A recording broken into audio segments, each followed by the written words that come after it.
ഒരു കിടുക്കാച്ചി ബോട്ടിക്കറി ഉണ്ടാക്കിയാലോ? നന്നായി കഴുകി വൃത്തിയാക്കി വെച്ചിരിക്കുന്ന ബോട്ടിയിലേക്ക് 1/2 സ്പൂൺ മഞ്ഞൾപ്പൊടിയും കുറച്ച് ഉപ്പും കൂടി ചേർത്ത് ഒരു 6-7 വിസിൽ വരെ വേവിക്കുക.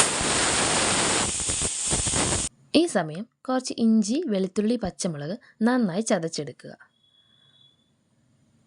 വെന്ത് വന്ന ബോട്ടിയുടെ വെള്ളം കളഞ്ഞ ശേഷം അതിലേക്ക് അരച്ചു വെച്ചിരിക്കുന്നതിൽ നിന്നും കുറച്ച് ഇഞ്ചി, വെളുത്തുള്ളി, പച്ചമുളക് പേസ്റ്റ് ചേർത്ത് 1 സ്പൂൺ മുളക് പൊടി, 1 സ്പൂൺ മല്ലിപ്പൊടി, 1 സ്പൂൺ ഗരം മസാലപ്പൊടി, ഒരു 1/2 സ്പൂൺ മഞ്ഞൾപ്പൊടിയും കൂടി ചേർത്ത് നന്നായി മിക്സ് ചെയ്ത് വീണ്ടും വേവിക്കാൻ വയ്ക്കുക. ഈ സമയം ഒരു പാനിൽ ആവശ്യത്തിന് വെളിച്ചെണ്ണ ഒഴിച്ച് അതിലേക്ക് തേങ്ങാക്കൊത്ത് വറുക്കാനായി ഇടുക.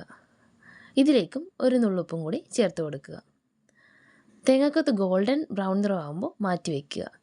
ഈ സെയിം ഓയിലിൽ ഇഞ്ചി, പച്ചമുളക്, വെളുത്തുള്ളി പേസ്റ്റ് നന്നായി പച്ചമണം മാറുന്നവരെ വഴറ്റിയെടുക്കുക.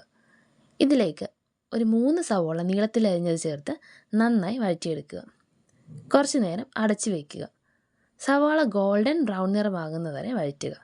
ഇതിലേക്ക് 1/2 സ്പൂൺ മഞ്ഞൾപ്പൊടി, 1 സ്പൂൺ മുളക് പൊടി, 1 സ്പൂൺ ഗരം മസാലപ്പൊടി, 1 സ്പൂൺ കുരുമുളക് പൊടി ചേർത്ത് നന്നായി വഴറ്റിയെടുക്കുക.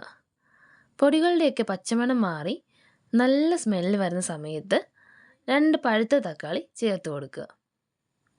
തക്കാളി ഒന്ന് വാടി വരാൻ വേണ്ടി കുറച്ച് നേരം അടച്ചു വയ്ക്കുക. ശേഷം മൂടി തുറന്ന് നന്നായി മിക്സ് ചെയ്ത് വഴറ്റി നേരത്തെ വേവിച്ച് മാറ്റി വെച്ചിരിക്കുന്ന ബോട്ടി ചേർത്ത് നന്നായി മിക്സ് ചെയ്യുക. ഈ സമയം ഉപ്പ് പാകത്തിനാണോ നോക്കി ചേർത്ത് കൊടുക്കാവുന്നതാണ്. ശേഷം നേരത്തെ മാറ്റി വെച്ചിരിക്കുന്ന തേങ്ങാക്കൊത്തും കൂടി ചേർത്ത് നന്നായി മിക്സ് ചെയ്യുക. അവസാനം 1/2 ടീസ്പൂൺ കുരുമുളക് പൊടിയും 1/2 ടീസ്പൂൺ ഗരം മസാലയും ചേർത്ത് മിക്സ് ചെയ്ത് ബോട്ടിക്കറി സെർവിങ് പ്ലേറ്റിലേക്ക് മാറ്റാം. അപ്പോൾ ഓക്കെ, ബായ്.